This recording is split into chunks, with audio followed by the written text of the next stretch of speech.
I mean, one of the questions I wanted to ask you too is, what do you think would be your least favourite job if you were on the show? Dunny duty. Dunny duty. They all say that one's the easiest though. Honestly, but I couldn't do it. Dunny is so disgusting. Have you seen it? Yeah, it's gross. It's like, I mean, and it was even... Can you imagine the smell, everything about it must be disgusting. It's a toilet, yeah. It's essentially like a whole... It's a drop toilet. A drop toilet, but then it's in this kind of disgusting kind of... They obviously don't have... I don't think they film in there, so you're not being filmed doing your business. Not, Hannah. I'm pretty sure that's illegal. No, I know, but it's just the whole thing. I'm quite fussy about toilets, so the whole thing made me feel like icky. We had to do... Drop toilets was like pretty essential growing up when you did school camp. Really? Yeah. Oh yeah, every camp you went on, you had a drop toilet. So I think I'd probably be fine in this. But again, as you said, because they're so tired and hungry, that is quite a long walk down to get the water, and and you're weak because you're not eating and you're tired and you're sleep deprived. So I do think that is probably quite a hard job, to be fair. Yeah. But then actually it all depends what your strengths are, because some people might be like, oh, cooking, that's amazing. I'm terrible at cooking. I agree. I get stressed. It would stress me out to try and please all those campmates. I would be like, just can I swap? I would love to do the cooking. Really? I don't think I'd be good at it, but I just think that I would love that everyone would just sort of be in awe of me every night, because they'd be like, oh wow, you've cooked this I would crumble amazing under the rice pressure. and beans. I would crumble. But they would look and they would think, like, because they're just so starving, and they're there's just no so spices, thankful. right? There's No, nothing. they How are only you there's spice nothing up to that flavour bony it with. fish or whatever they got the other day? You are starting to see all of the campmates actually lose like staggering amount of weight already. Yeah, It's just I have dropped off noticed of that. them. I noticed Do you that on think what's the Tulisa. most? Oh, Tulisa's lost a lot of weight. I think Tulisa's lost quite a bit of weight, and I noticed it in one shot. I thought Oti had it as well. Yes, Oti's lost quite a lot of weight. Hard for GK to notice that because she's quite thin. She's tiny. But I also loved that scene, it was a few nights ago, where Melvin and Danny were comparing their six packs. They were like, oh my God, look how rich we've got. Because Danny is absolutely shredded. Yeah, Danny's like got I mean, he looked like he probably already had a hot bod. Yeah. But I mean, it was quite sweet, because obviously Melvin's on the hunt for a woman, and he's like, oh my God. I was about to say to you guys, topless selfies. I was about to say to you guys, that's been one of my favourite storylines. Melvin's dating life has been incorporated in quite a lot of the campfire chat, and I'm thinking, is this show a PSA for anyone out there who well, wants it's so to funny date? you should say this, because I feel a bit guilty saying this, but when I was single back in day, now a married woman, he used to be a regular on some of the dating apps I was on. Shut up. Was it like Raya or something? No, I was never aware. It was just some of the more kind of like less celebrity based ones. So he used and I don't think he's really had any girlfriends. Fast forward, like well-known girlfriends. Yeah. Fast forward to a few weeks ago, before he went into the jungle. He couldn't talk about going into the jungle, but I had a chat with him, and he was saying, "Oh, I'm desperate to meet someone, and all my friends are married, and I joined a running club because I'd hope I'd meet a woman." So it's the last place I'd be at. Not that I'm single, but you would not catch me there meeting anyone. But I just think he's really keen I to would settle not attract down. anyone at the running club. They would all be like, oh God, it would be a deterrent. They'd be like, this girl cannot run. But he seems like a nice guy. I don't know why he hasn't got a girlfriend. What do you think? I think it's the biggest ick, him talking about Carol Vorderman. Like, it literally makes my skin crawl. Did it? Like, the whole thing. Is that was the one he was talking about, how he wanted to meet in DM? Yeah, it was just awful. And then he was like acting out how he would ask her on a date. I mean, that was just, it was cringe. And what, it was awful. And why did people say yes to that scenario when everyone was like, that's amazing. You should ask her out. Have her on a this. pillow. And Absolutely like, there's just so many not. things that are just wrong with it. Did it feel a little bit kind of staged, do you think? Like, I think so. And the way that the other stars, they all seem to sort of pity him a bit. They're all like, oh, God bless Melvin. Like, he's really bad at this. Is he the only single one? I don't know, because there's nothing wrong with being single, Maddie. No, but you know, I've been single practically my whole life up until right now. I'm just saying. Sometimes when you would understand this when you're away with a group of friends, which is practically what they're doing.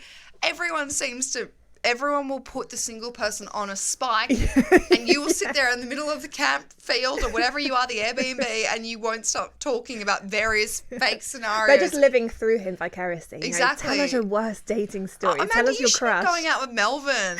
Oh my set up with Melvin now. Could you imagine? To be fair, just talking about other single campmates, Tulisa is single, right? I mean, she would eat him for breakfast. Yeah, no, that is not a match made. No, and I think he seems a bit, because she's so, like, I get why she's called the female boss with her tattoos. Yeah. She's so kind of empowered. She is. But also more is, well, she's on and off with Pete Wicks. She's got, But she has said that officially she's single. They're not exclusive, as the kids say. Oh, I thought she'd said that they... Oh, okay. So I really want a jungle romance, but I actually spotted it more between Alan and Tulisa. Really? Because, you know, when they were in the hut and they were, like, Alan sharing... was married. No, he's single.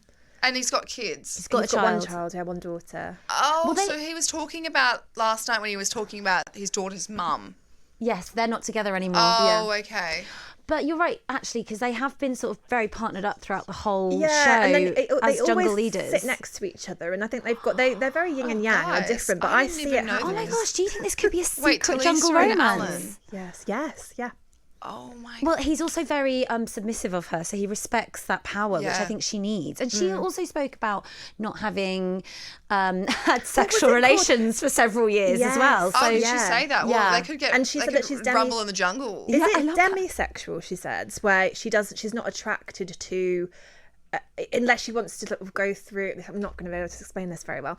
You know when you know the acts of love between two. She doesn't do that unless she's like really got to know them. Oh, okay. And So she's she like just, properly in love, and Right. like it's about the whole package. It's not about just like fancying them. Yeah, okay. So It's that's not just about so, sexual So I attract- think the yeah. fact that Alan and like her are just like pals in there, they're just getting on, and then we it's never maybe know a what really could really happen slow out. burner, and something will happen. Has it as two celeb veterans like yourselves? Has there been a romance? Well, yeah, the biggest one was Mm-hmm. Katie Price and Peter Andre back, if memory serves me, Oh, my God, of 2003, and they course. obviously had several children Yeah, together. they're two kids together. There's been a Yeah. couple of others. There was think that's more- Catatonia and EastEnders. What are their names? Yes, Was it there's- Michael Greco and the lead set Cerys Matthews? Yes, yeah. There's been a few dalliances, but not. I don't think it's Joey as much Essex and Amy as- Willerton. Sorry, I can't stop Yeah. saying them now. Yeah, They're all well, coming you know from them all nowhere. because But they felt a little bit more showmancy. I think Katie Price and Peter Andre were real at that Yeah. time, Yeah. weren't they? And then they obviously Yeah. married. Or did they get married? Or Yeah. they- Married, yeah. I because you know I'm an OG Australian Big Brother fan, like absolute. Right. Oh, I loved it. I loved it. And I'm committed to watching the next season of Big Brother here. But I can still, you know, I treated the romances on Big Brother as if it was The Notebook. Like I really I felt really invested in them. Like when I found out that the winners of like 2006 or something had broken up afterwards, I think I had to take a few days off school. It honestly affected me so much. I was obsessed. But anyway, It makes sense because you are watching them fall in love every step of the Yeah. way, so you almost feel like you're a part of this blossoming romance. So I get where you're coming from. Yeah. I It's hate that we completely kind of logical. always we sort of always jump on it, you know, for being fake, because Yeah. we do know that that's obviously what gets the ratings. It's what gets you the most money when you come out if you're in a partnership. The latest Big Brother, there's a couple from that, and I just fell in love with them. You do get hooked you because you do. actually see them falling like You you're on see that and they- journey, and you and know it's fast I love it. because it's weird because it's slow and fast.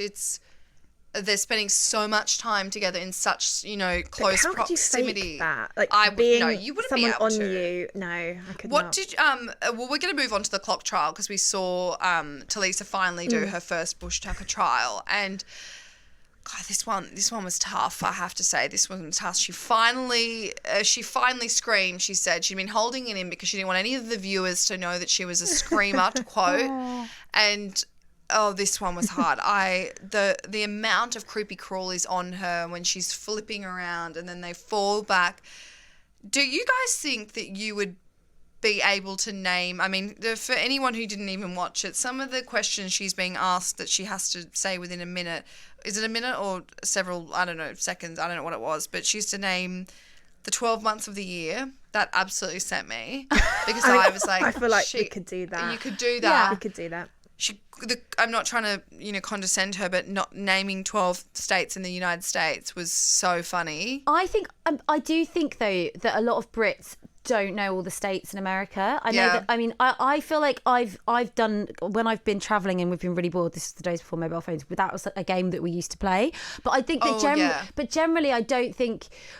Brits are that kind of well versed on geography in America. No, and fair enough, because she had to name 12 cities in the UK, and I was struggling. I was like, what? It was the pressure, wasn't it? Yeah, the Do pressure. you think that the pressure, would you be able to, because yes, the main one was that she couldn't name all campers. She left out So funny. Melville and who was the other one? Colleen. Melvin and Colleen, yeah.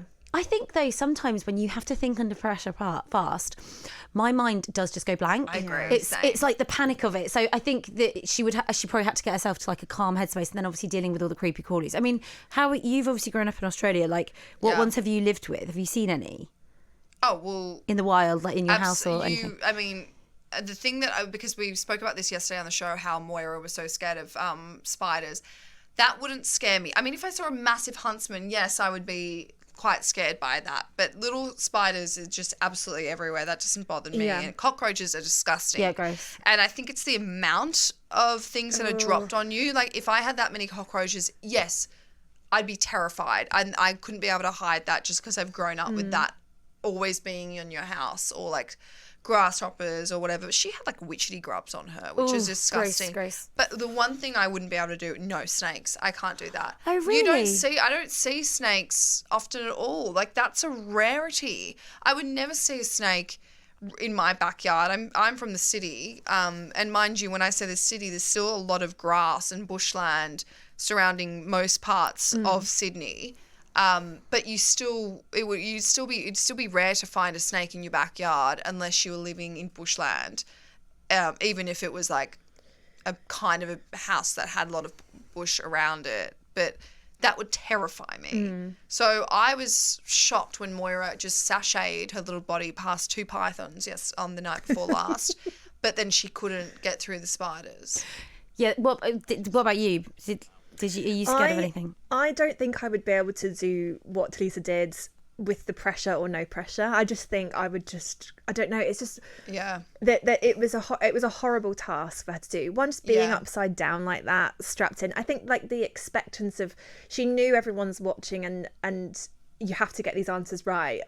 And she'll be embarrassed that she wasn't. I think that was a huge part of it as well. Yeah. But she did get a lot of help from Ant and Dec. And I was about to say, you guys, do they usually help this out? No. And there were fans saying, like, this is just not right. Like, she shouldn't, because really she shouldn't have got maybe any. Maybe there was maybe few any stars, very questionable ones that she shouldn't have gotten, I think. I just think it was she was doing so badly. But is it a harder one to others? I think that because Dean at the very beginning, if they can't do the task, it's a waste of the trial. Like they spend about £10,000 building these trials and they never repeat them again. So Dean had forfeited a few at the very beginning, and they got visibly annoyed. Ant especially got visibly annoyed with Dean, and everyone was like, "Oh my God, Ant's really angry." So I wonder if they kind of did help her out a little bit, so they didn't waste the trial. That could be it, because it was a hard one. There was a few questions periodic table, are you having an absolute laugh? No, I would be absolutely rubbish. I wouldn't be able to do that. I didn't even know what I don't think it would have been very visual if.